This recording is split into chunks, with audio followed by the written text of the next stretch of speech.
Welcome to Detroit. Man, I love this city. But I represent that east side, the 48205, the red zone, one of the most notorious zip codes in the United States of America. I'm Champ Town, and this is the Itis, where celebrities and legends of the hood eat good, drink good, and talk shit.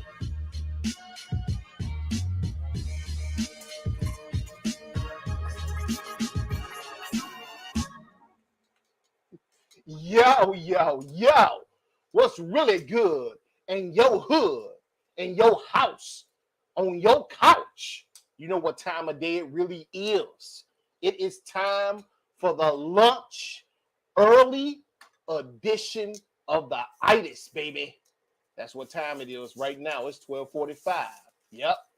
And to the left, everything she owns in this house. She's to the left, the one and only. Keisha is in this bitch. It's me. What up, though? Matt you in this bitch. What up, Matt you? Ugly Fred Thomas is in this bitch. One of the ugliest Negroes in the country. What up, What up, though, different? Fred?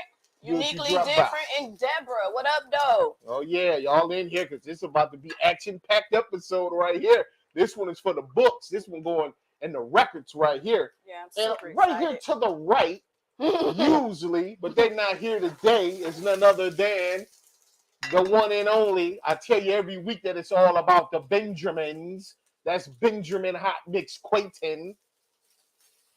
What up, the worldwide web? And also, she could pop in, who knows? None other than the one who writes the songs faster than most, Kayla Unique. Hey, y'all. Hey, y'all. Kayla Unique. Yeah, you know, since it's an early edition, you know, we'll see who pop in, we'll see who pop out. But one thing we do know is Keisha has got it going on. What you got on that grill right now? Well, see, this the thing. Our guest, our special guest, oh, I'm so excited. She and her husband said that, you know, since they not here to eat it in person, that we might as well just do what we gonna do. So I said, let's just have breakfast for lunch. Okay. So we're gonna have breakfast for lunch. So we're gonna have some pancakes. I already got some veggie bacon because I don't eat meat. Veggie bacon, veggie sausage. Here, I don't know if you can see on.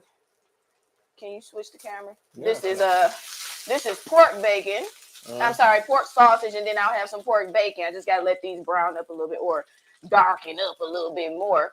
I mean, that's Bob Evans, though. Right. That's Bob Evans. I'll show you. That's Bob Evans up in this bitch.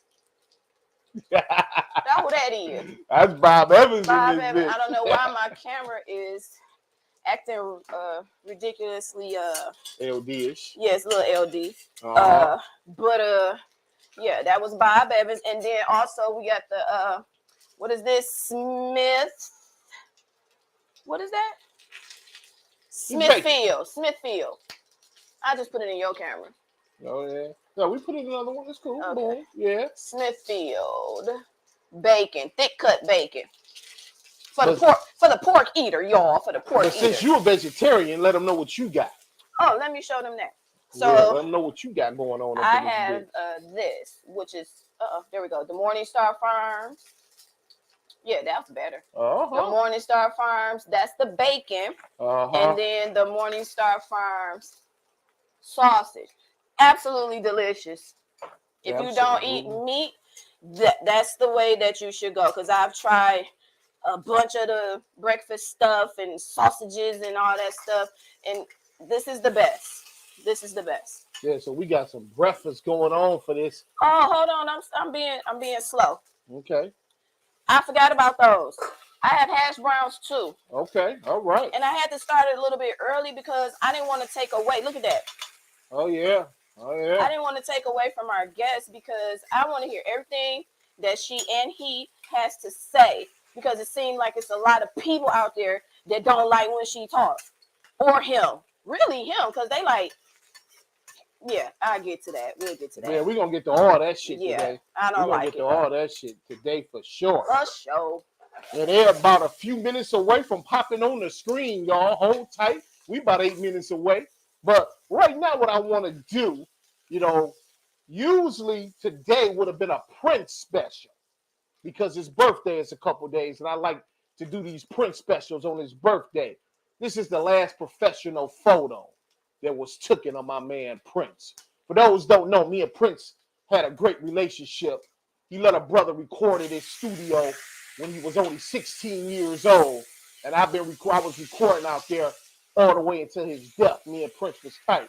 So, you know, he believed in the brother when he was just a kid. So I got major love for the man they called the Great Prince.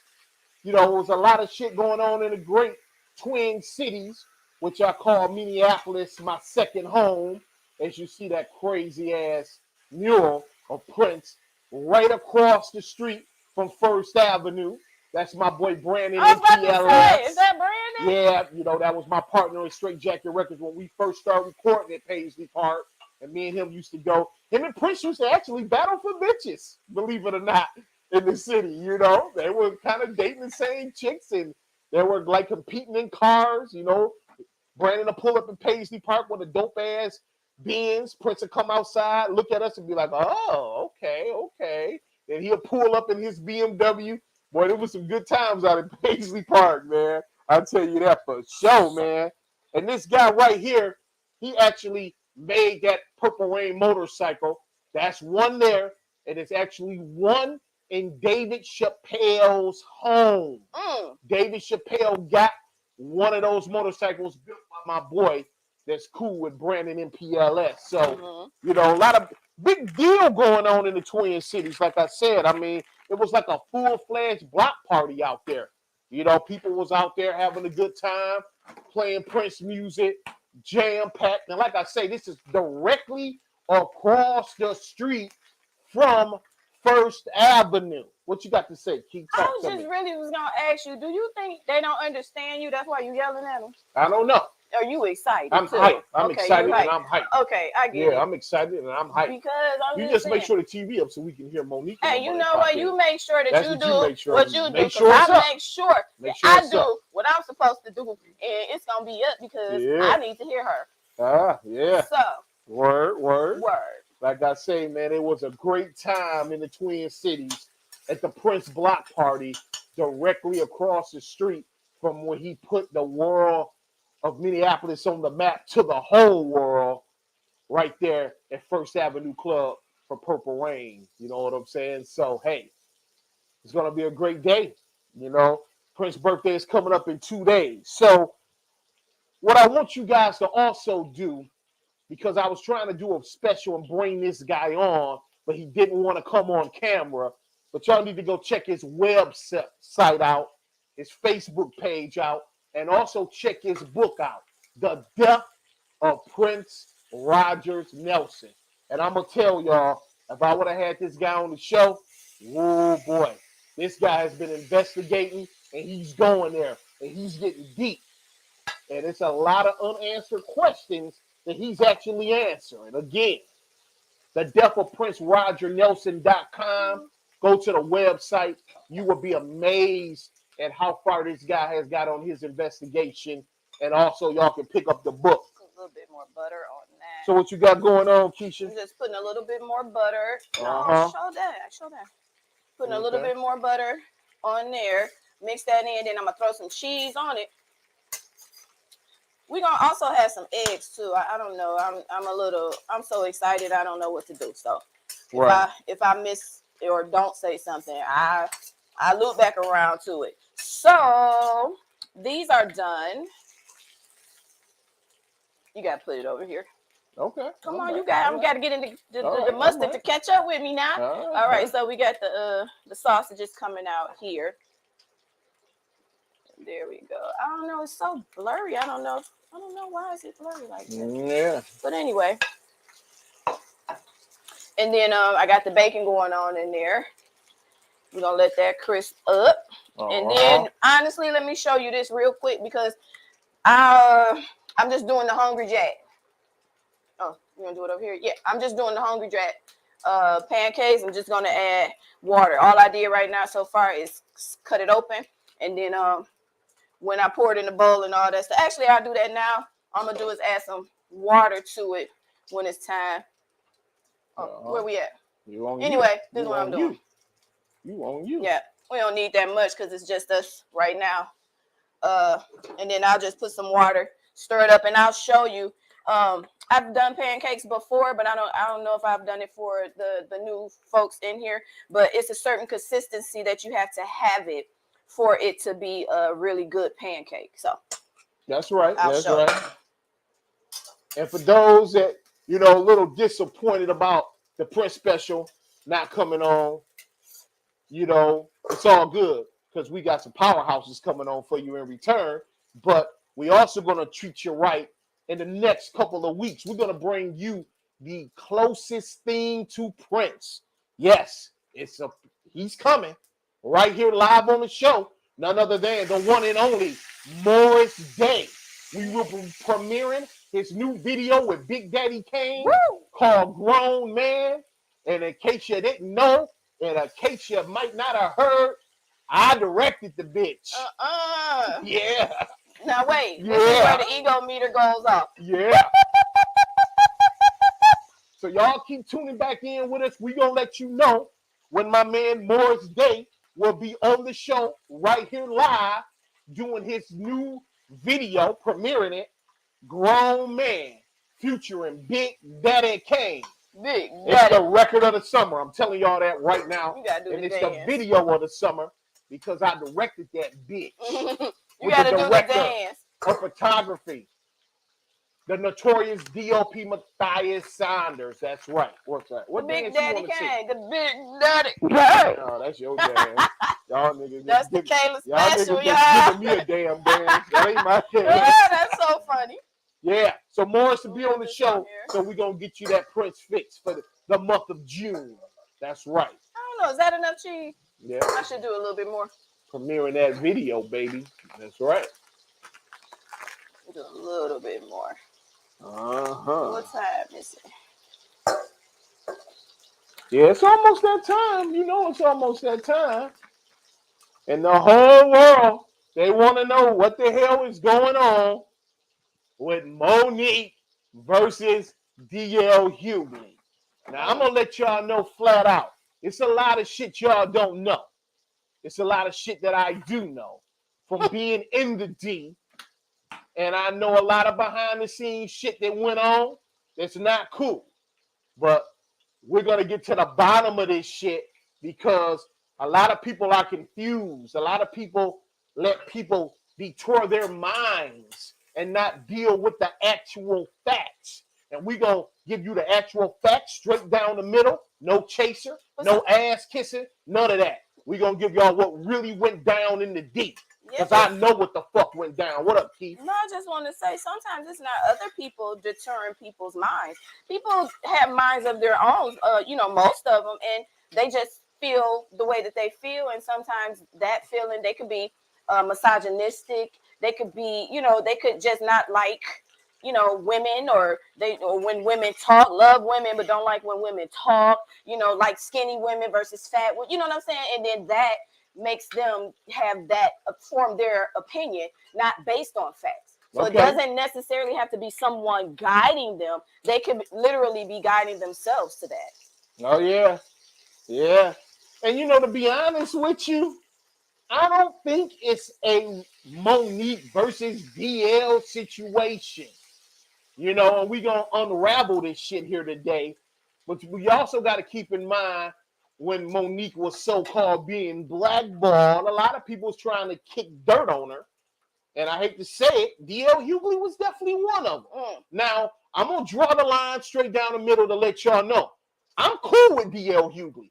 I've known D.L. Hughley for like 30 years. My man Alvin Morris, that used to manage Detroit group AWOL, was his manager.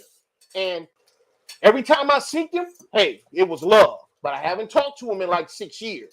So let me keep that real with y'all. But I'm just have to come in and stop you because you don't want to put yourself in a situation where DL be like, that don't mean we're cool because you know this person or that person. Your perception could not be his perception. I'm just saying because that could come back. But let me say this, DL knows me. And he know I'm not buying no bullshit from nobody. And I'm going to keep it 100% real. Okay. And even though we was cool, we been cool, I ain't talked to him in years, the nigga was kicking dirt on Mo. Okay. flat out years ago, and we're gonna get into that. And DL, your ass is welcome on the itis as well. You're welcome to come on here, homeboy. It's been 6 years. What up, though? But right now, we're gonna get right into it. Let's go. We're gonna get right into this shit. Oscar Award winning. Yeah. One of the greatest black acts since Nell Carter. Yeah. To appear on a television show. Let's go. Not only that, she is the queen of comedy. The queen of comedy. And she headlined that show. She's the queen of comedy. Okay. And whether you like it or not, her husband is on this bitch with her. And I love that because he should be. And we got a lot of similarities with me and my wife and with Mo Nique and his. We gonna talk about all that shit. Yeah. Ladies and gentlemen, the queen of comedy herself, Mo Nique, and her husband, Sidney Hicks. What up, Joe? Hey, babies. What's happening? What up, y'all? What's up, y'all? How you doing, babies? How you feeling? Wonderful. Wonderful. It's wonderful to have you two on here. Thank you so much for coming. Yes. Thanks for having us. Very much. It's a lot of shit going on, man. People, some of my friends was hitting me like, man, you about to get into that shit with Mo Nique and them? It's like, what the fuck? People are trying to put a smear campaign on y'all. Talk to me, Mo. What's going on out here? You know, baby, I'm going to start with saying this. As long as we're standing in the truth, I can't get caught up in the smear campaign. And as y'all are noticing now, folks are talking a lot of fluff. But nobody's talking any facts. And I think that one of the hardest things in our community with us, it's really hard for us to deal with the facts and logic. And we've been taught to deal with our emotion. And once emotion gets involved, you stop hearing, you stop listening, because now you're emotional. So to say what's going on, I can't make it unique to me because it's been going on forever. That we've been so afraid to say, hey, wait a minute. Let me call this for what it is. That's real talk. That's real talk, man. And I'm glad y'all here because it's some information y'all might not know about what went on in the D, but I'm going to help you explore that because I got ears everywhere. Right. So I know exactly what the fuck went down. And it was definitely some foul play that went on in the D. So first and foremost, I want to talk about concert promoters right now. You know, that's what I want to talk about. And I want to give an example of good and bad. Now, this is my man right here. He goes by the name of Mickey Benson. You know, this guy does the art of rap. He does the art of comedy. Now, I've been with this guy. When he has artists come in town, he treats them very well. He makes sure the artist is took care of. Everybody is agreed upon. He has booked shows and had an artist come do 3 songs and pay them for an hour. You know, when he take care of the artist, he take care of everybody that works with him. He makes sure all those folks are taken care of. And then he takes care of himself. Now, that's a good promoter. Now we have the bad promoters. The bad promoters don't give a fuck about you. What artist on the show? All he care about is the bag. The motherfucking bag, the bag, the bag. And he will lie and they will do anything to execute getting the most money possible out of the individuals they book and don't care what happened between them. So give me some experience about the promoter that booked you on this show here in Detroit. Well, before I talk about that promoter, I want to get fair because I had another show the night before in Philly. Okay. So I want to give facts where facts are supposed to go and give the good promoters their shouts. That's right. Like I just did. I was in Philly at the Keswick Theater, and I don't like saying these things, but this is because of what the situation is. It was 2 sold-out shows in Philly at the Keswick Theater. The promoter's name was Raymond Anthony. Now, on my rider, I just want to explain to you about this contract thing. On my rider, it says what food I'm supposed to have. It should be catered food. And my rider is one of the most simplest riders in the entertainment business. I ask for stuff like baked chicken. I ask for some string beans. I ask for a cheese tray. I asked for that fancy, expensive champagne, Asti Spumante, and I asked for a case of water. I asked for things and some fruit tray, things that the team can eat. When I get to the Keswick Theater in Philly, I walk into the back, and the promoter's mama is in the back with the food that this baby then cooked from home. Okay? That's the promoter's mama. Yes. Now my contract says catered food, right? But the mama didn't cook the food at home. Now when I get upstairs to my dressing room, there's a caterer upstairs with everything that's on my rider in the contract. That's a promoter that says if I take care of the artist, the artist will take care of the audience. And the audience will want to come back when they know I'm promoting the show because everything went off tip top. So I want to make sure I give the praise to that brother and his team because they handled it. They handled it from the time I showed up to the time I walked out, and they took care of the whole team. Now let's go to Detroit. Let's go to Detroit. Now the same contract that they got in Philly is the same contract that they got in Detroit, except for it was the Philly promoter signature on that Philly contract, and it was the Detroit promoter signature on that contract. Catering still remains the same. Nothing changes. When I walk into the theater in the backstage of Detroit, the promoter's team, no one even said hello. No one even said, hey, Mo Nique, welcome. Thanks for coming. Hey, sister, we appreciate it. No one said anything. When I get to my dressing room, now what y'all know, baby, what the baby say, she keep receipts. We took pictures and we filmed what my food situation looked like.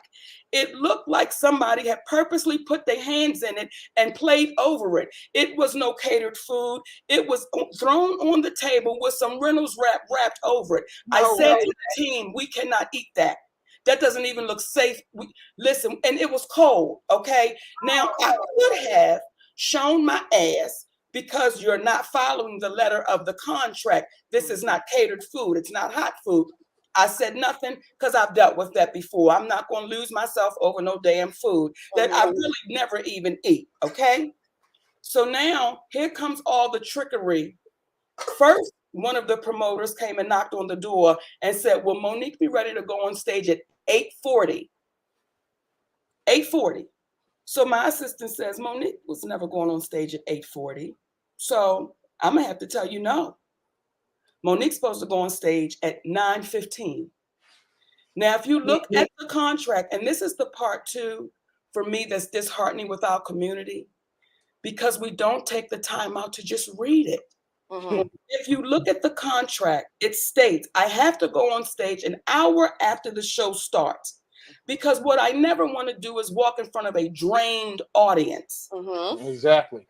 So an hour after the show starts, I will then go on stage. What I thought I was doing was giving the promoter a little leniency when I said, listen, however y'all gonna do this with DL is fine. I gotta be on stage by 9:15.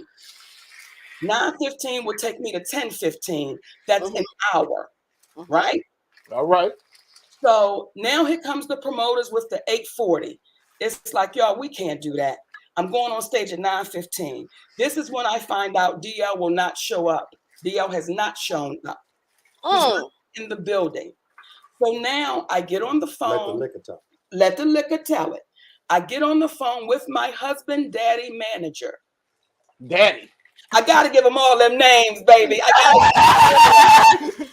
My husband, daddy, manager. And he says to me, Mama, listen, go out there and do what you do. I know how you feel about the people. Go out there and do what you do. I said, Daddy, when I go on that stage, I'm going to hand DL Hughley his ass. He said, Mama, do what you do. I said, I love you. He said, I love you too. I'll talk to you soon as the show is over. 9:15, I kept my word. I'm going to go out on that stage. Okay? Got out on that stage, and I say this humbly. That's important that I say that. The people of Detroit stood to their feet. Oh, yeah. Oh, yeah. And we got footage, and we don't show it. And I was one of them. We got it. We was in the front row. And when I got finished my show, the beautiful people of Detroit stood to their feet. Yep. Yeah, they did. They stood when you came out, and they stood when your ass left. Period. Okay. Yeah. The first thing I said when I walked out there was the promoter is raggedy as shit. That's the first thing I said. Then I began to address D.L. Hughley, and let me tell you why. Because that night on stage, you're doing a performance. You're not having a conversation. You are entertaining. For years, I've listened to D.L. Hughley. Not a long time ago. This has been recent. Let's say in the last 5 years, 4 years, 3 years, we can do the countdown. He's been speaking about my life choices and my life decisions, and he's been speaking willy-nilly. She's been telling me she's crazy. She's psychotic. What kind of husband does she have? That's her husband's son.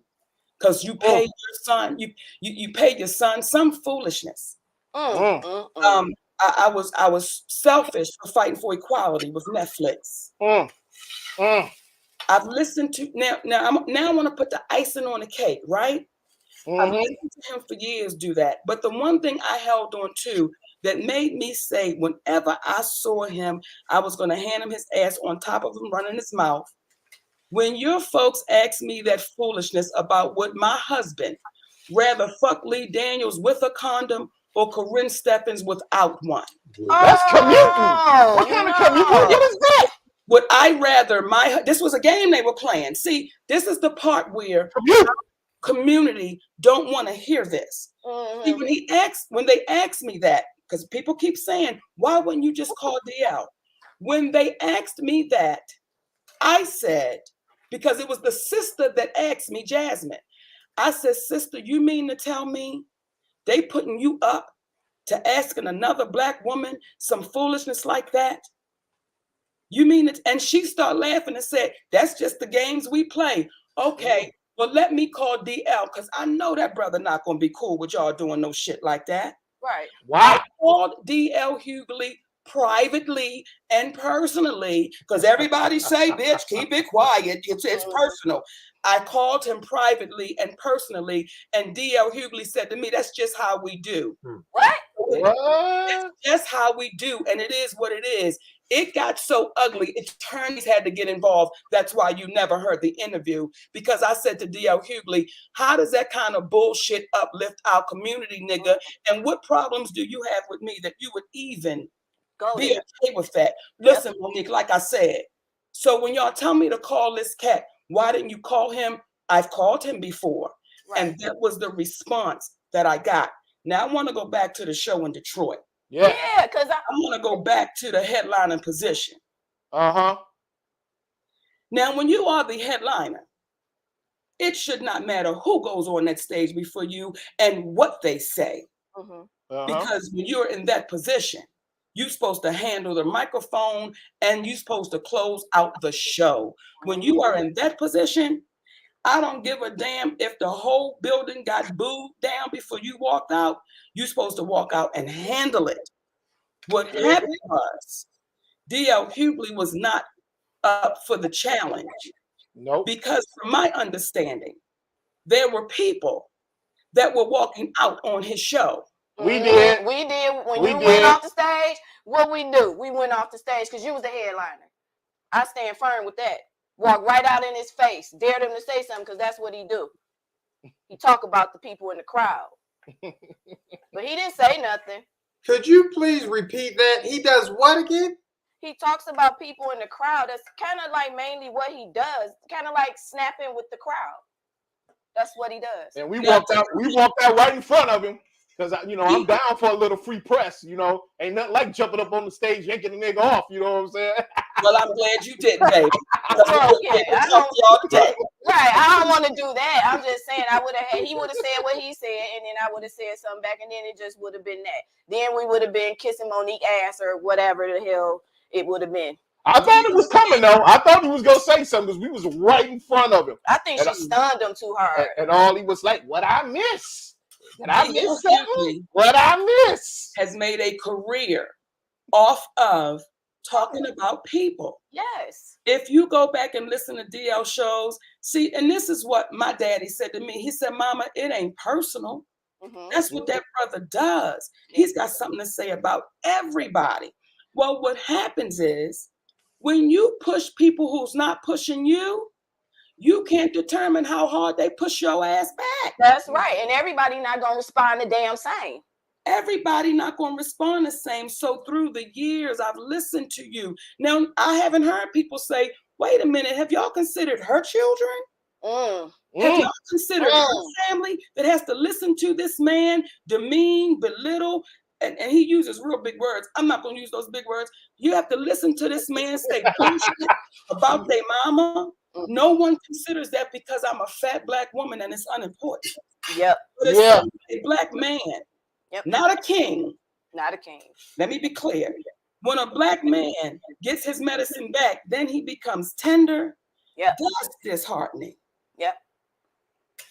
Because how did he play that game about your husband, right? And then he get mad at you because you just said you took the letters of his name and put it towards something to make a point. Like you were making a joke. You were at a show. So I get angry at that, but you actually played a game prior because I didn't know about that. Like you said, I had no idea that game even took place. But to do that about your husband and think it's funny, but then you turn around and give him that on stage. And what's the problem?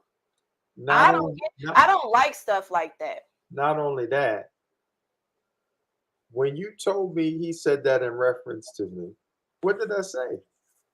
He chuckled and said, I feel sorry for this brother that would intentionally, he said, because I can't even feed into that, mama. Like, I can't feed into that kind of foolishness. But I have empathy for a brother who will intentionally try to tear other brothers down and a sister who's never done anything to this cat. Yeah. So you got to have empathy for somebody like that. Yeah. See, so when people talk to me about my daddy, about my husband, this black man right here, this beautiful king, has taught me how to have patience, taught me how to have empathy. It's teaching me how to have grace. He said, except for when you get on the stage, when you get on that goddamn stage, go have your way. But he's teaching me and has taught me how to be a lady. He had to teach me, don't open your door till I come around to the side. He had to teach me how to be nurturing. Because I came up from a place, let me be clear, where I had to fight for my goddamn self. Because, see, my daddy was just like DL's ass. My daddy didn't put no protection on me either when he knew that my brother touched me. So, see, I smell niggas like DL. I could smell that cowardliness in him. That's I'm gonna say this for the stage. I'm gonna say that part for the stage. But I recognize that energy. My father had a big bark, but his ass had no bite. When it was time for him to bite, he went in that bedroom and drank a bottle of liquor or a bottle of wine. So when I see DL Hughley, and I see that you got a whole lot of bark, brother, but the moment the bite come back, you get to be tender toes. And then you start crying to our community, the things she said, but why haven't you told anybody what you said? Why haven't you told those black women you've called me bitter and mentally deranged and psychotic, all because I'm trying to fight for equality? Yeah, and I disagree with that shit. That shit is not true. And asked for his opinion. We didn't ask for his commentary. And that's why I want to get back to the flyer now. Now, if I looked at this flyer, your picture is bigger. So I'm thinking Mo Nique, ain't been in the D in a minute. DL always in this bitch every 3 weeks. So, hey, Mo Nique headlining. Okay, Cool. That's what the flyers say. Now the promoter playing off words, being slick and shit, starring both of y'all. Okay?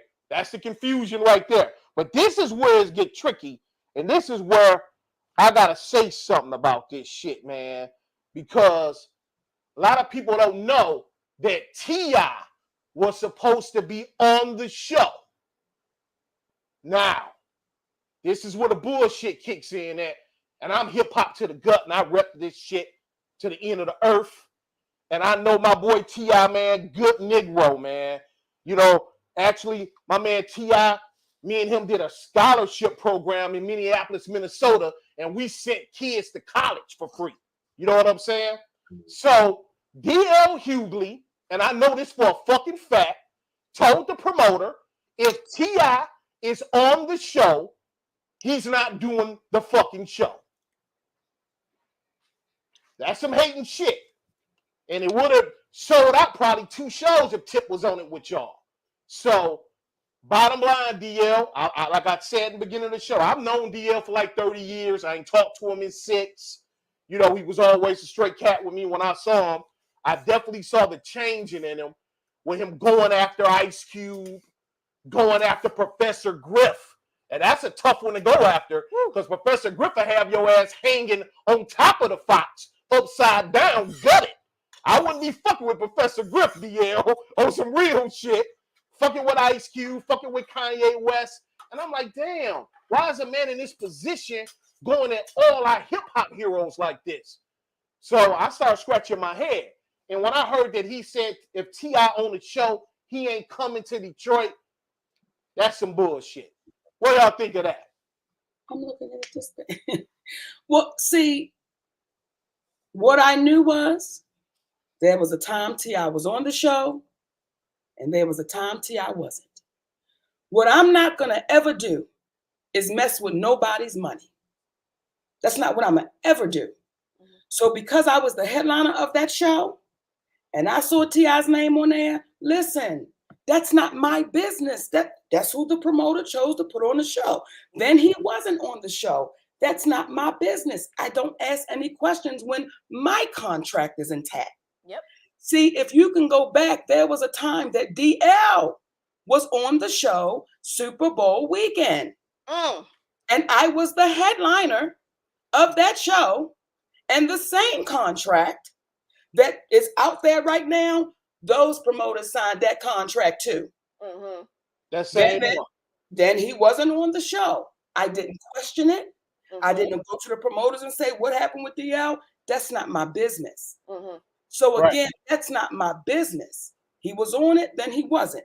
If you know T.I. personally and T.I. is telling you what happened, then listen, I don't have no reason to believe it or not believe it. That's your relationship with that man.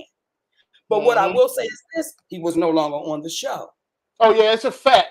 D.L. Hughley straight up told the promoter that if T.I. is on the show, he ain't doing the show. But let's clear this up now. It didn't come from T.I. No. Let's just put that I got to be right now. It didn't come from T.I., but it did happen. It happened for sure. And I need to say something because it makes me very upset. But I did contact T.I. manager and let him know immediately what went down. Go ahead. I get upset because I don't know you, Mo Nique, but from seeing you on the stuff that you've been doing out here, my first show was this past Saturday, and it was a birthday gift. I can't stand when people talk this stuff about you. I take it personally because you've been the same way since I've seen you. Since you came on the scene and I was aware of you, you've been the same way.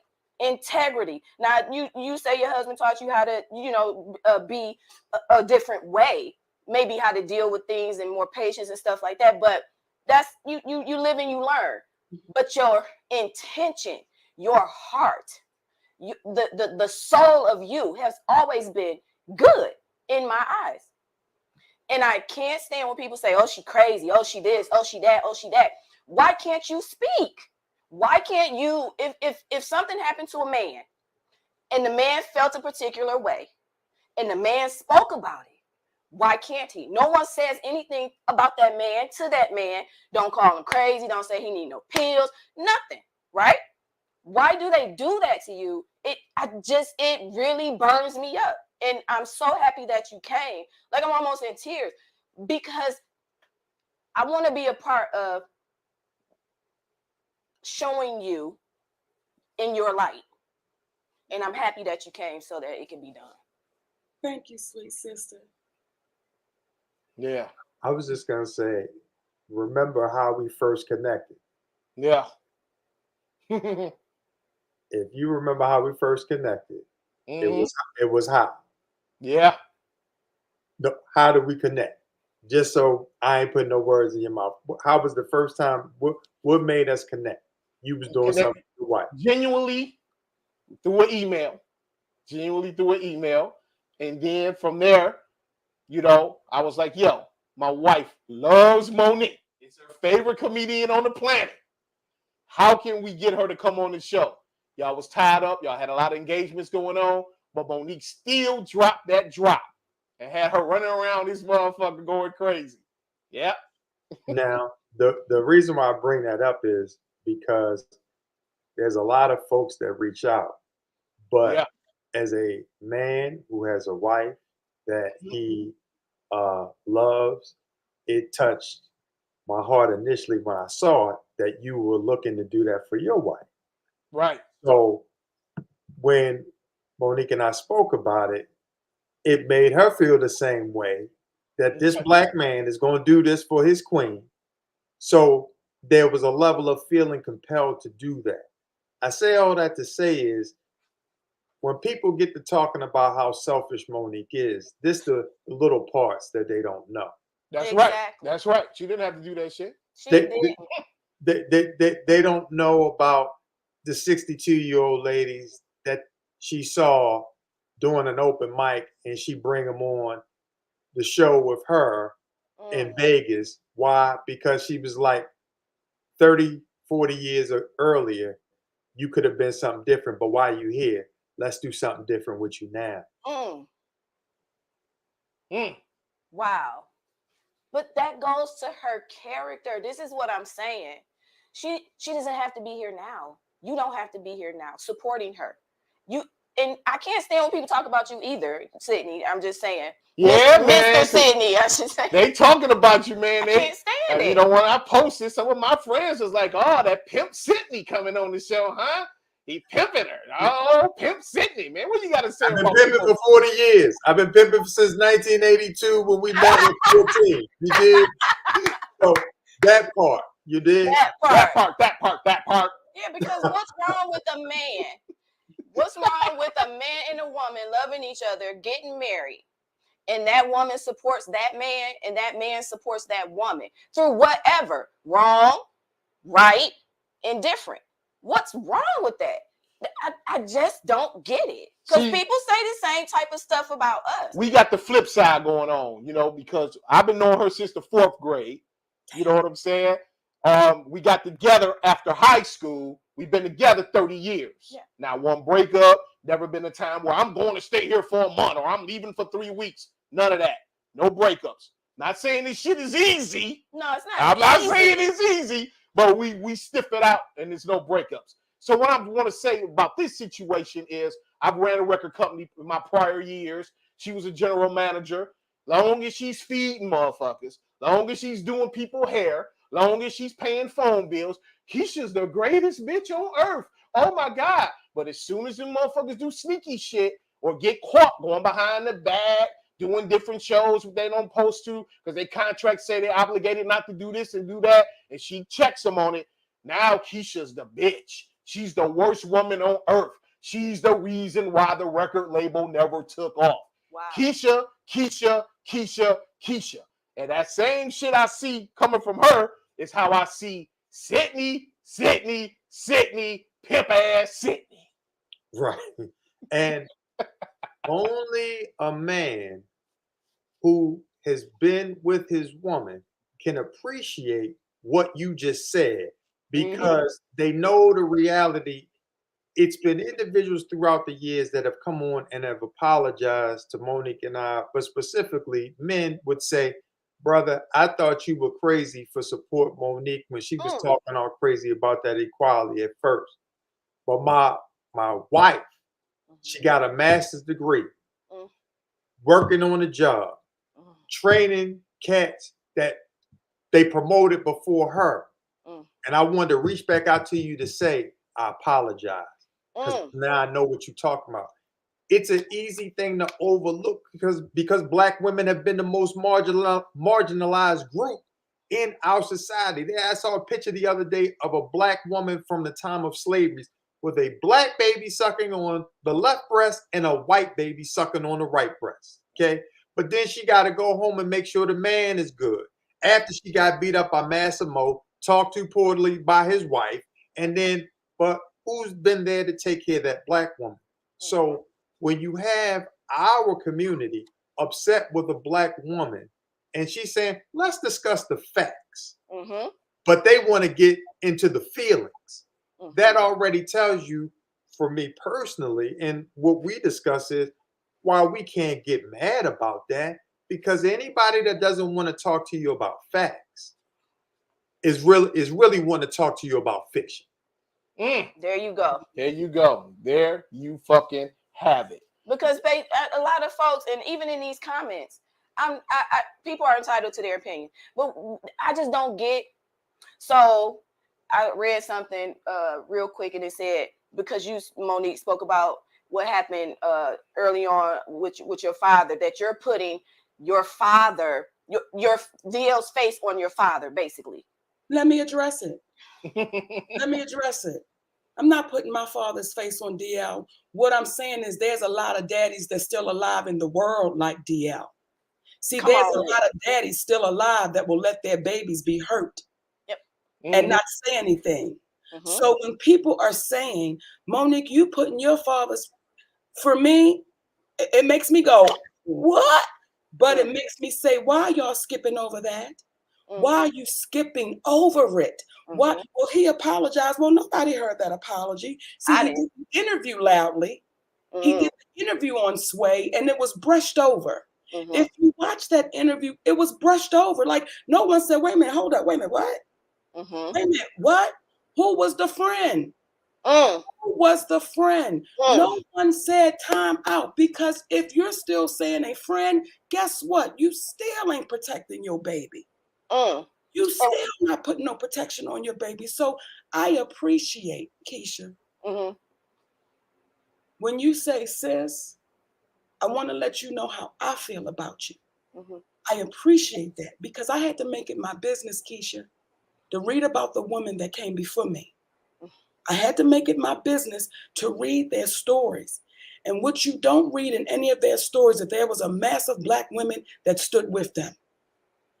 All of those sisters, every last one of them, they left here hurt, they left here broke, they left here sick, they left here so unbalanced because a community would not stand when they knew they were right.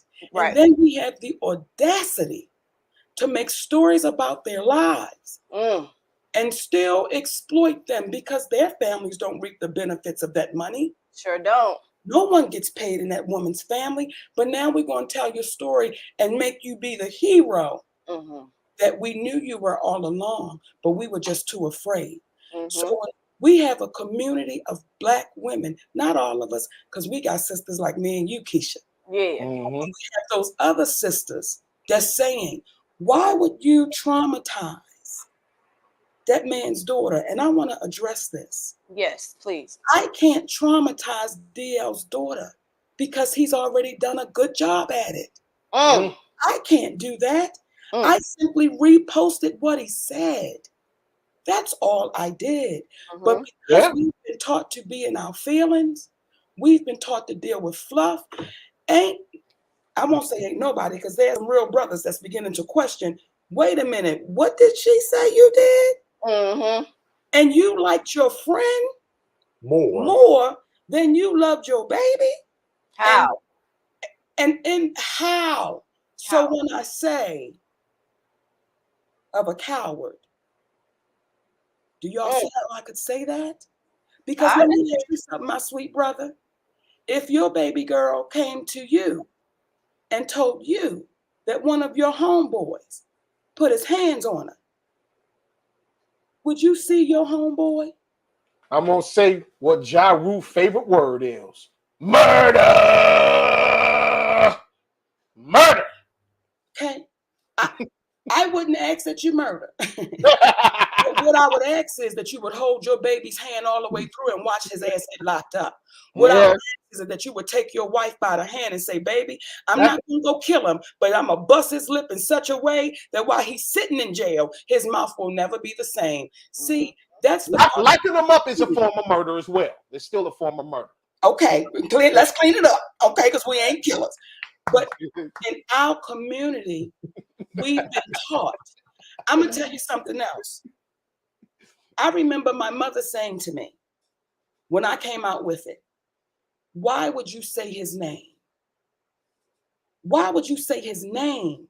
Why couldn't you just say a family member? Why would you say his name? I said, Ma, because that puts everybody on trial. That puts my uncles on trial. That puts my other brother on trial. That puts daddy friends on trial. That puts every man that has been in my life on trial. And that's unfair. So when, again, you have a man saying, my friend, well, it puts all your friends on trial. Because you said, I have that was my really, really, really good friend. And I didn't want to inconvenience that friendship. Well, you have some really, really good friends. You put all of them on trial until you say, this is the person. So I don't mind the ridicule, Keisha. I don't mind the ridicule, baby. I don't mind them throwing the mud, slinging the dirt, because if it helps one little girl, say, listen, this the person. This is the person. So to DL's family, to his beautiful wife, to both of his daughters, listen, the intention is not to hurt y'all, because I'm not saying anything that your father ain't already said. Wow. You need to advocate for the young lady. Wow. They're actually more angry at Mo Nique for speaking about that than they are in their need to know who was the one who did that.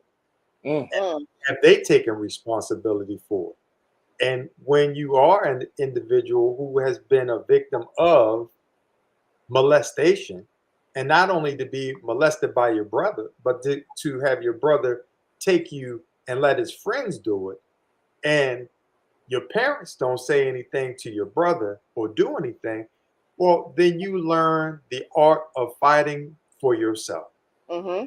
When you have a partner and you learn how to utilize that partner, we sit here together. Because see, this is one of the most beautiful podcasts we've ever done, because it's two black families sitting here coming together, and what drew us to one another is that we were two black families that love their mates.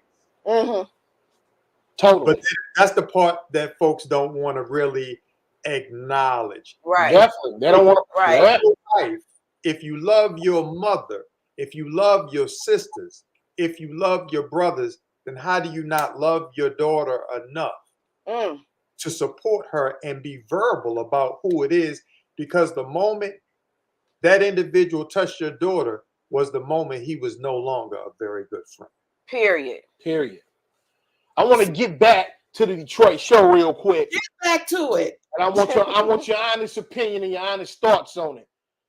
Do you think it was more of the promoter than it was DL? Let me give you the history of how this went down. Okay. When we get the call to do the show, we say, yes, I have not been to the Fox in years. I only headline. I've been headlining after, I'll say, the first 2 years I got started doing comedy. That's what it's been. That's what it has been. So when we get the contract, right? The promoter calls the attorney, our attorney, and my husband, and says, DL wants to headline. I said, once they came back, I said, well, they already knew. I respectfully declined. Let them know I appreciate them thinking about me. Mm-hmm. Right? Okay. They get the contract because they call back and say, we want Mo Nique to headline. We've talked to DL. Okay. Here we go. They get the contract, which is our standard contract. Okay. When they send it back, they cross out me headlining. They redline it. They redline it and they send it back with the deposit. Our attorney put the deposit in escrow and said, we cannot cash that because the contract is wrong. We sent it back. Well, okay. Wrong, because they got the right to redline anything. Exactly. In the midst of the negotiation. Yeah, that's what that became, a negotiation on a contract that you haven't changed in years. Right. Okay. At that point, when they came back and she said, I'll gracefully step out. They was like, well, listen, no. She's headlining.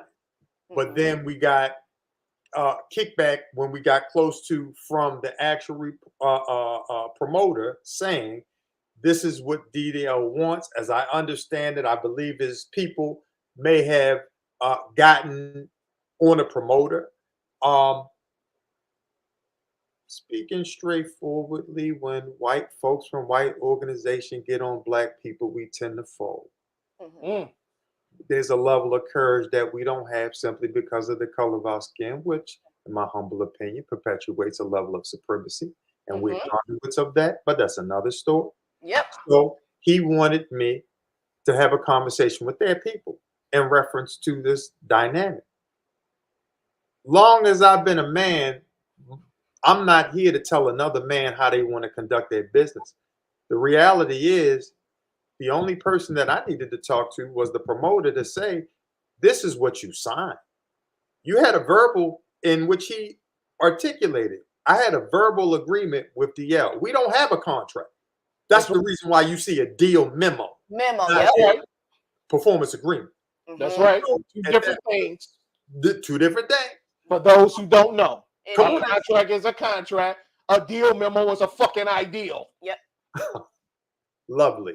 So that said, please talk to him. You know, would you talk to him? That's not our business. I'm talking to you because we did the deal with you.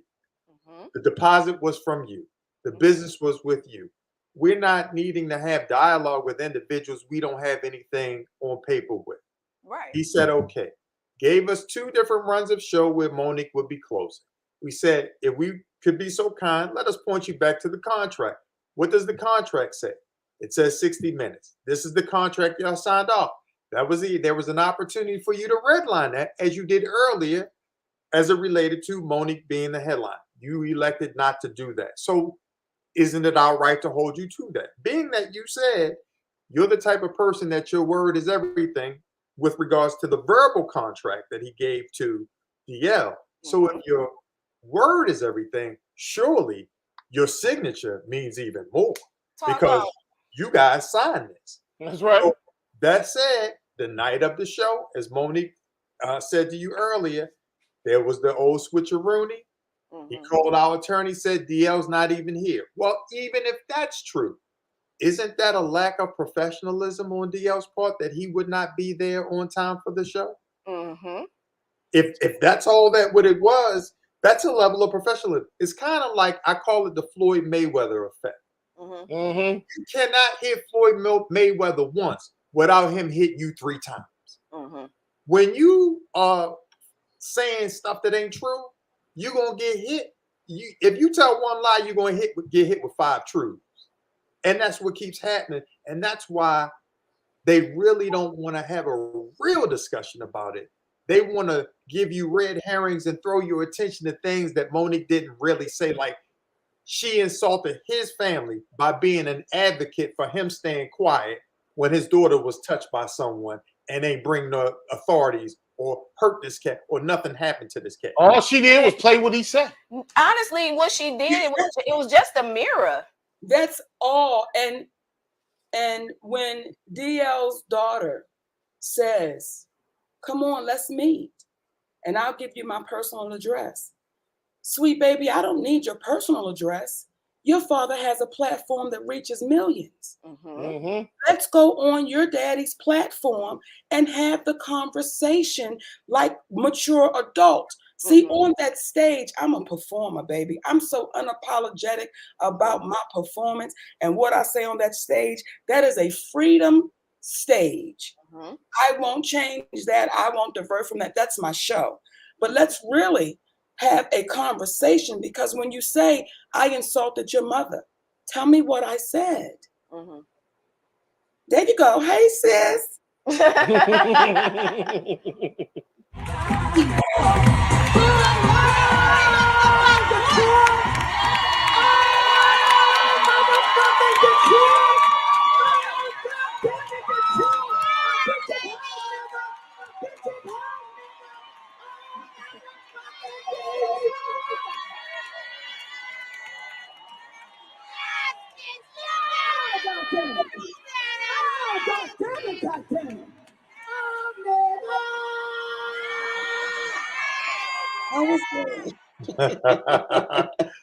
When they try to say you're not funny, that's what a lot of guys trying to say. You know, Mo Nique ain't funny, but all I heard was a bunch of screaming and yelling, and all you did was walk the fuck out.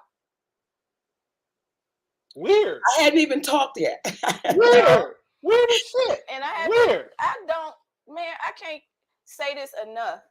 What makes you any different from any other person in the world that has things, whether little or big or even in the middle, happen to them? And this is where this is the question. So you have a choice. Each individual person has a choice. The choice is, do I speak about it? Do I speak about it or not? Do I speak about it in public? Do I tell, one person or 10? Or do I tell no one and die inside because I'm holding something in, depending on how big or small it is? I don't understand why people do this to you, because you're a human being that has feelings. You got feelings. Every human being has feelings, but every individual human being deals with their feelings different. So because you choose to stand up and you say, I'm not taking that. No. Yes, I love you. Not today. You do that. Why do you get criticized? I don't understand. You are a beautiful, strong, Black woman that's funny as shit. Like, you're funny, like down to the bone, fun. But you, just as much as you are funny, that's how deep you love, and it exudes out of you. So I can't understand for the life of me why this is happening. Maybe because you're helping. It's the bigger picture of it all. I think I just answered it for myself. It's the bigger picture. It's for everybody that you can help along the way, being the person that you are. Got it. Thanks, God. So backstage at the concert, this is what I heard also. I heard basically, they told you basically, you can leave and don't perform if you want, and we're going to tell the whole city you just left and took the money. Did someone tell you that? Baby, no one told me that. Okay, that's a rumor. The only thing that happened backstage, there was a knock on my door, and they said, "Will Mo Nique be ready to go on stage at 8:40?" Our assistant said, "No, Mo Nique's going on stage at 9:15." There was no conversation about, we'll tell the people that you wouldn't go on stage and you just took the money. No. So, and here's the thing. I think it's New Day. I think that's the name of their promotion company. Yeah. People don't want to sit with me and my husband. They wouldn't want to have a conversation with us. They got the money already. Well, even though we got the money, because I did my service. They got the money. Yeah, Right. They got their money, but no one wants to come to the table with us, because what they know is within minutes. In minutes, they would get tongue-tied, because we don't say shit unless we can back it up. Right. We don't say it. Right. We don't say it unless we can really back it up. And I want to also say this to you, Keisha, with us as Black women. Mm-hmm. You know why I fight so hard too, sis? Because nobody heard Hattie McDaniel. Nobody heard Eartha Kitt. Mm-hmm. Nobody heard Hazel Scott, who was married to a civil rights activist. Nobody heard these Black women nobody heard Claudette Colvin, who she was saying, y'all, it was me they put off that bus.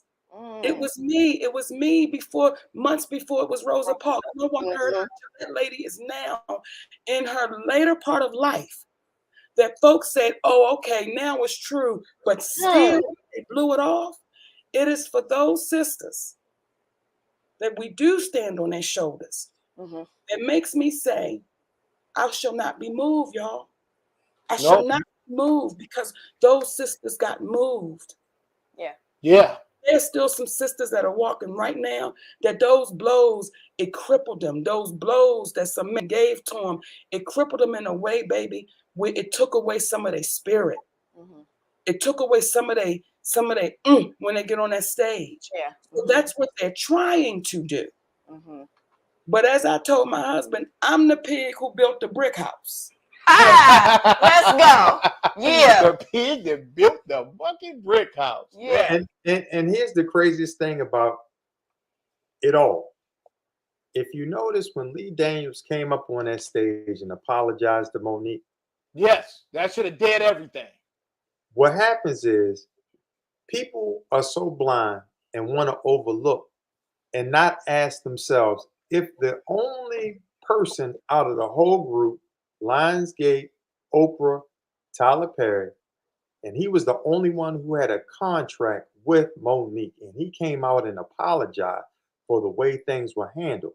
I thought it should be all over. All that shit should be water under the bridge. And it was all over with Lee. What people don't understand is when you take accountability and ownership, if DL had simply said to Mo Nique, sister, I apologize that offended you.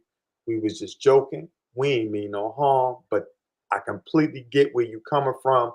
That's a wrap. Mo Nique would have been like, that's what I thought. You my man. And we would have kept it moving. Tyler Perry, same thing.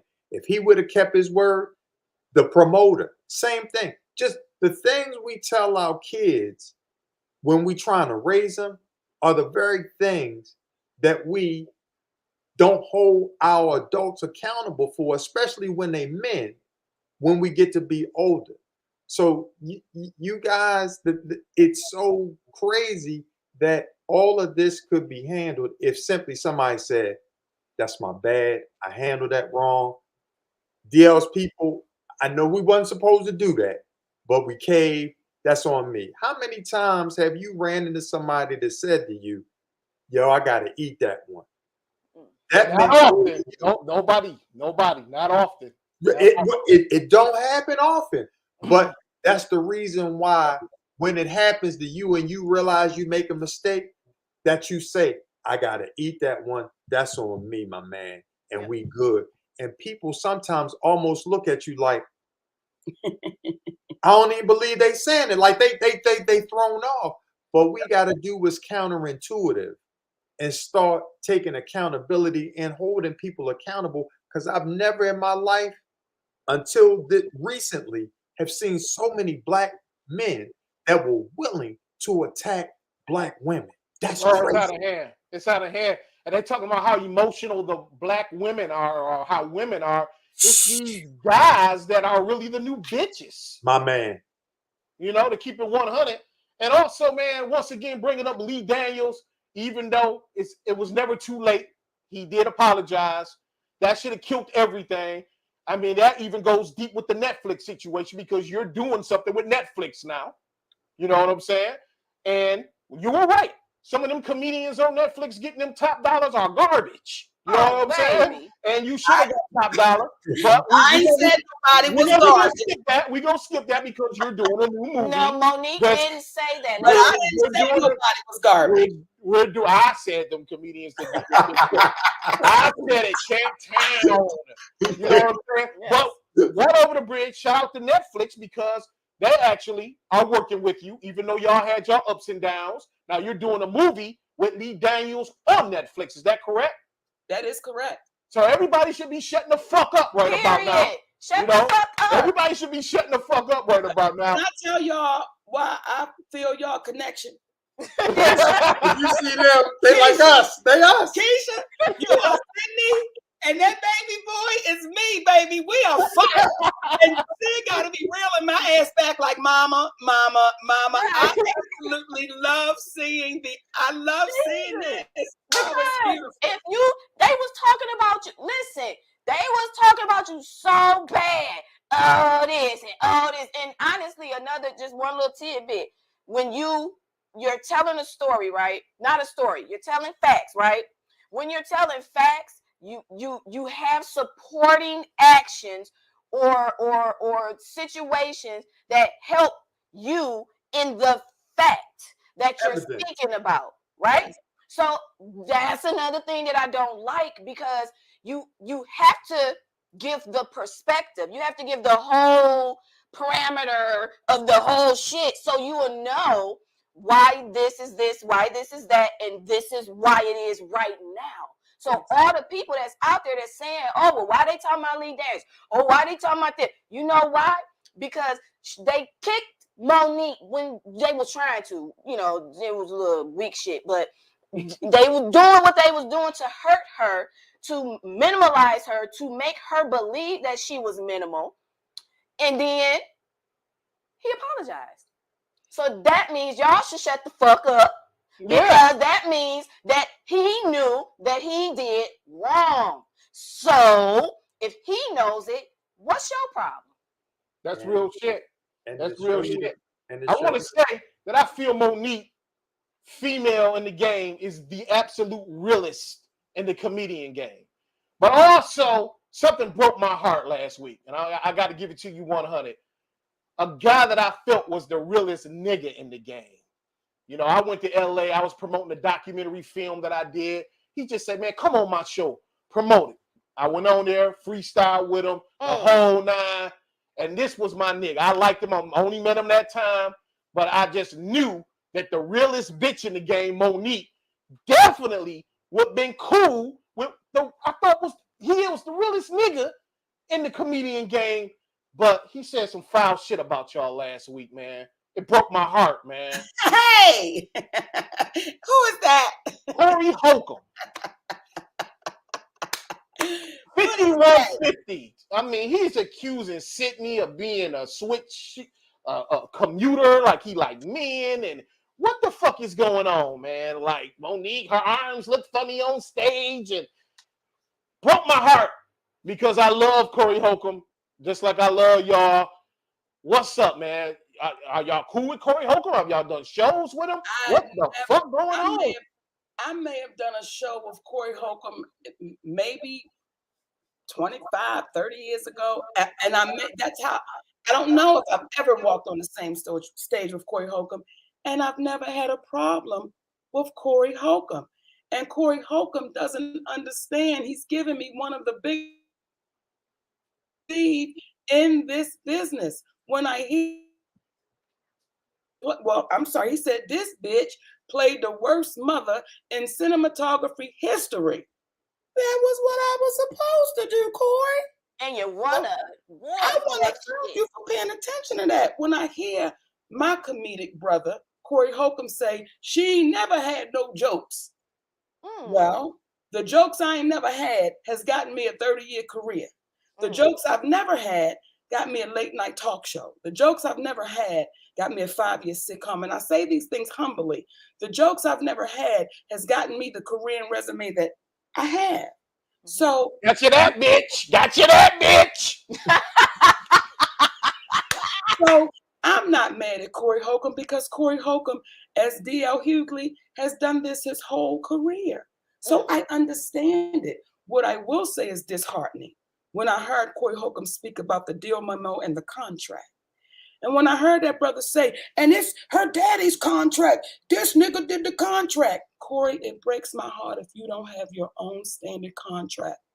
As a veteran entertainer in this business, it is disheartening that you wouldn't understand the difference between a deal memo and a contract.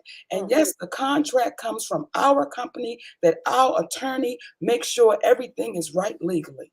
So if you're pushing to our babies in the community that look at this contract, it's the daddy contract, it should be Corey Holcomb, because that way you ensure that your business is being done properly and legally.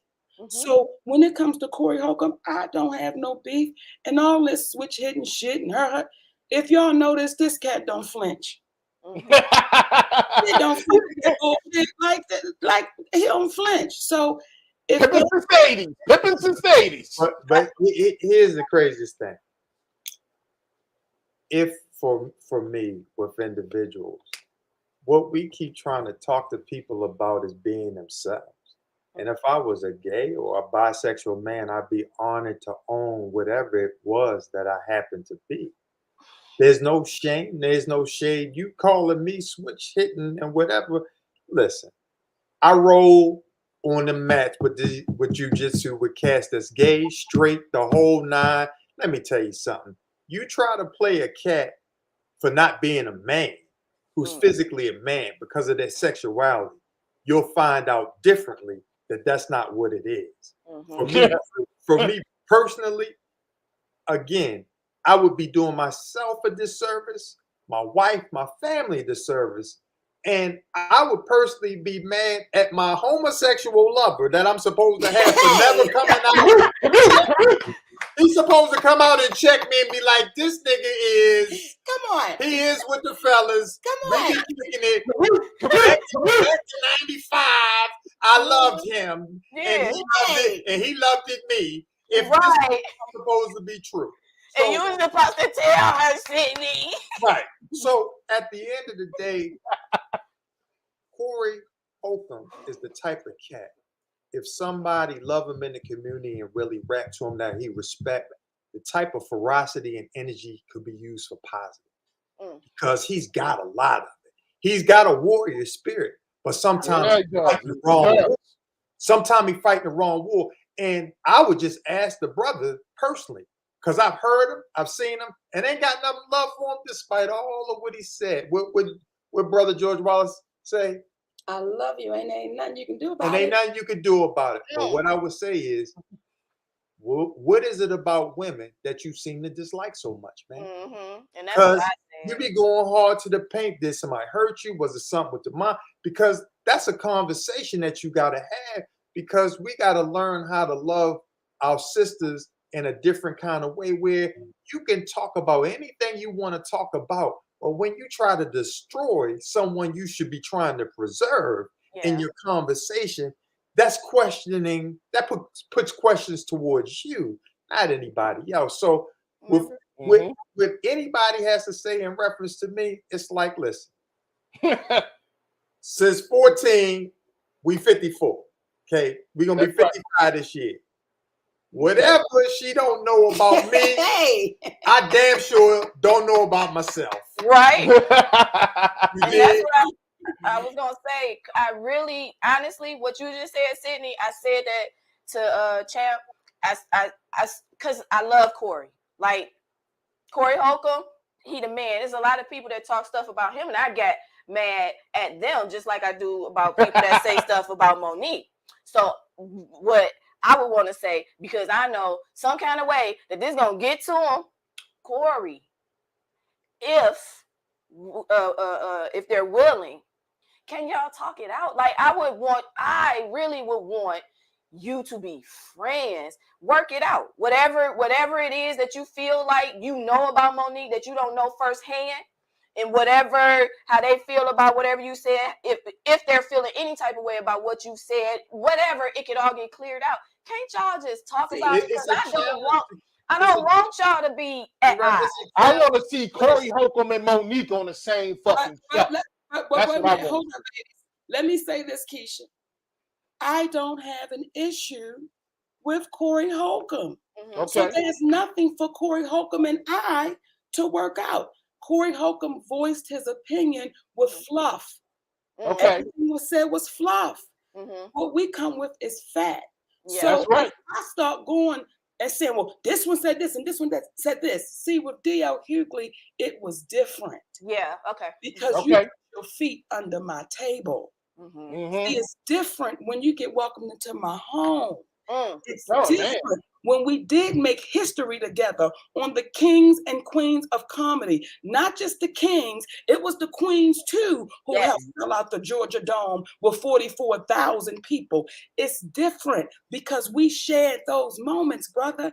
It is different when you sit there on not just your platform, you went on that white brother's platform, that white guy's platform, excuse me, Vlad, and you began to tell oh my God. To tell that white man all that I wasn't, all that my husband wasn't. So that got different. With Corey Holcomb, if you understand, Keisha, Corey Holcomb says things about a whole lot of Black women. I'm no different. I'm no different, but I'll say this. If you Holcomb, motherfucker, boy. I'll say this humbly, but let me say it humbly. If you set my resume down and you set Corey Holcomb's resume down, you would understand why I don't have an issue with Corey Holcomb. You've not traveled the journey I've traveled, baby. You've not been down the paths I've been down. So it's okay for you to have your opinion, but do me a favor, have the facts to back the shit up. Please. That's all, babies. In a perfect world, backstage in Detroit, wouldn't it have been great if you and DL came out on stage and flipped a coin and shit? Say that again. I'm sorry. In the perfect world in Detroit, with all the promoter, twisting the contracts up and all that, wouldn't it be cool if you and DL met backstage, talked it out, like, hey, what's up? It's it's a little dispute here about who opening up, blah blah, and y'all just flip the coin on stage. And I'm not flipping no coin. Yeah, that ain't right. That's not right. You know what would have been cooler though? Cooler than that? If the promoter had done what it was that he was supposed to do. Period. Had DL prior to played Mo Nique fair when he came on that show, because it would have been a lovely event. Yeah. Because what you've never heard about Mo Nique is she's the bitch that a nigga sitting there eating a sandwich with a cup of coffee and she come along and slap it out their hand. That ain't what she do.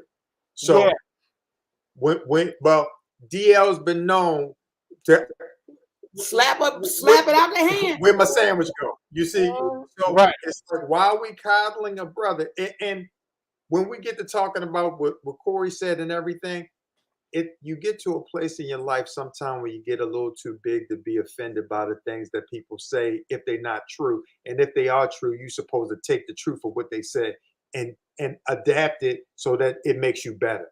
Take what they're saying and use it. It don't matter. Put your ego to the side. But since that's not the case, it's like, how can you get mad at a brother that you ain't even never met personally before? I ain't never met him. I ain't never seen him. I wouldn't have known him. If he walked down the street, I wouldn't have known who he was unless I know his voice better than I know his face. And here's what I will say, not just to Corey Holcomb, but brothers like Corey Holcomb, your women have to be incredible. Your women gotta be incredible, because for you to spew so much day in and day out, fuck this bitch, that ugly bitch, that fat bitch, that this bitch, and you doing that day in and day out. And here's the part, Keisha, that's a little disheartening. Not what Corey Holcomb was saying. There's a Black woman sitting right next to him giggling. See, that's the part.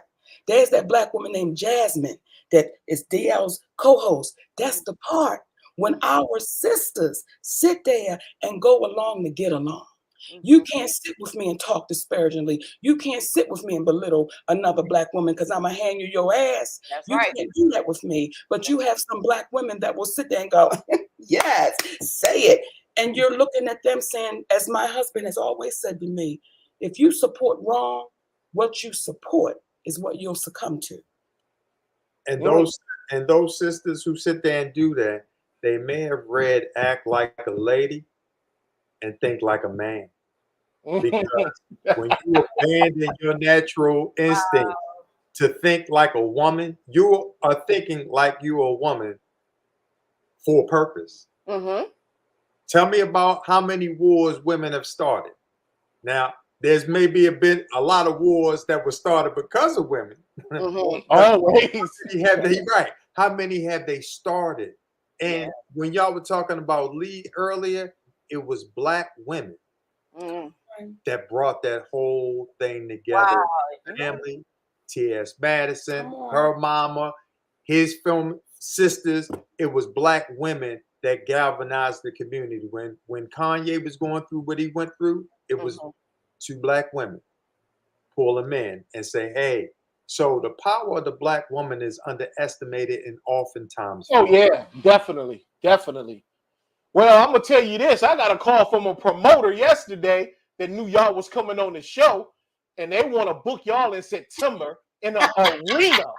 They want I fucks with y'all. I fuck this real nigga shit. They want Mo Nique in the arena in Grand Rapids at the Grand Bando Arena, headlining, and they say they want you to pick every motherfucking person on the show you want. Well, we'll reputate that offline. Okay. Yes. I just let y'all know. And I want to host that bitch. And I want to say this. Come on now.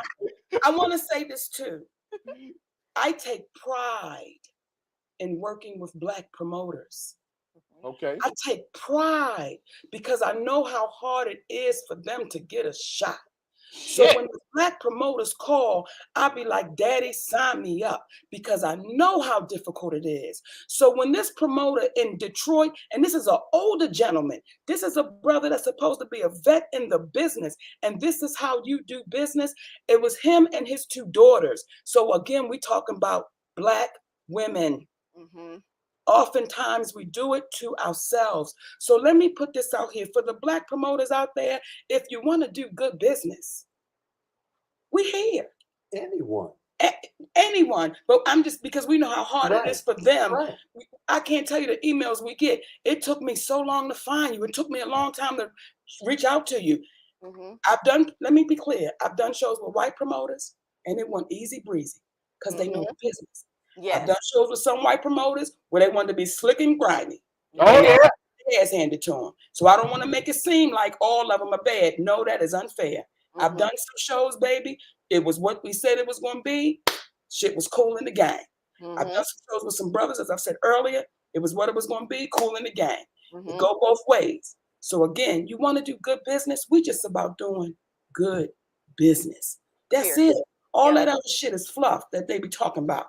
That's right. And they're going to promote it right there. The legendary Quentin Perry. This guy was Prince promoter exclusively from 1980 to 1984. I mean, he's been doing shows for years, man. He know better. Come on, Quentin. And I've never met him. Come on. If he was at the show, he never introduced himself. No one ever introduced themselves to say, I'm the promoter. I'm the promoter's assistant. I never met anybody that had anything to do with that show that night. Yeah. Wow. He also promoted a show that posted went down the night before yours called a SmackDown. And unfortunately, it was a bunch of rappers on it. It was canceled. But he sold a lot of them up front, like first 5-row seats. And a lot of people trying to find where Quentin's at. Wow. Hey, you know the D, and we appreciate you guys having us on y'all show. Hey, yeah. And when we come down to the A, we're going to go out to eat. And when y'all come back to the D, you're going to come here and let Keisha cook you something. Come on now. Now, but are y'all following the instructions? Now, Keisha, I gave you specific instructions. If you want that snack, 3 o'clock in the morning.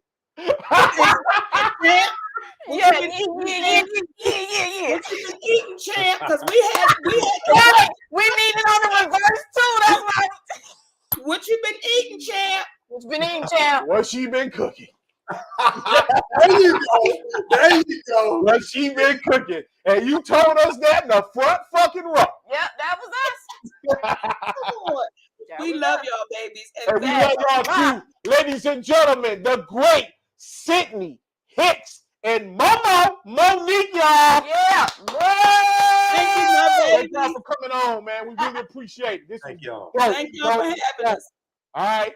Take care. See you in We don't know Grand how to say bye, so we just gonna sit here till y'all do. Okay. Yeah. Dope shit. Oh my God. Yeah, that was very educational. Super awesome. She everything that I thought she was. Okay. And more. Okay. Everything that I thought she was and more, which is like a beautiful human being. Okay. Beautiful human being. Yes. It was live here. Absolutely. Truth be told. The truth was told here on the itis. Period. Today. Let me show you this though. What you got going on? This what I made. Damn, that shit cold now. It's not cold. Oh, it ain't. It's on here. Because my grill is hot. I'm gonna eat that shit. Oh yeah. And this is how everything turned out. That's the hash brown with the cheese, pancakes, eggs. I don't know if you can see that. That's the eggs. That's the vegetarian bacon, vegetarian sausage. And then we have the thick cut Smithfield bacon. And then we have the Bob Evans sausage. That's right. Maple boys. Yeah, the maple. And then his pancakes. Because see, his stuff can't touch my stuff because I don't eat that stuff. That's right. That's that. And then we did have mimosa. We were going to have mimosa. We are going to have that. And I just want, I can show them there. Oh, yeah. You show me there. There you go. It was there. I put it there. There. But there look, that's that Earl Stevens. Oh, yeah. We going to try that shit. And it's cotton candy. This is new. I haven't had this. And shout out E40. I was going to say, you want to tell them who Earl Stevens is? E40. It's E40. And then we have this too. Yeah. Just with some orange juice. We just put a little bit of that. No, a little bit of this, a lot of bit of that. Yeah. That's how it's going down. Is there anything? Oh, we talk about Bosch. Yeah. Or no? Nah, we save it for the next episode. We'll save it. Okay, because we've been on here with all this truth. We let them live in that. Okay. That's right. But what we will remind them of, the Morris Day and Big Daddy Kane video is coming, y'all. And Morris Day will be appearing here live on the itis. And we're going to chop it up about the history of the great Prince. We're going to chop it up about his long history in the game. Mm-hmm. It's going to be one of the dopest interviews that you don't want to miss. Morris E. Day will be coming to the itis very soon in this month as we celebrate the great Prince. And with that said, you already know every episode, the OG Ice-T always get that last word. Just the last word, y'all. Hey, yo, what's up? It's Ice-T on the set, SVU, out here on location. I want you to do something for me. I want you to eat good. I want you to drink good. And I want you to keep talking shit. All right? Champ, my people, the real.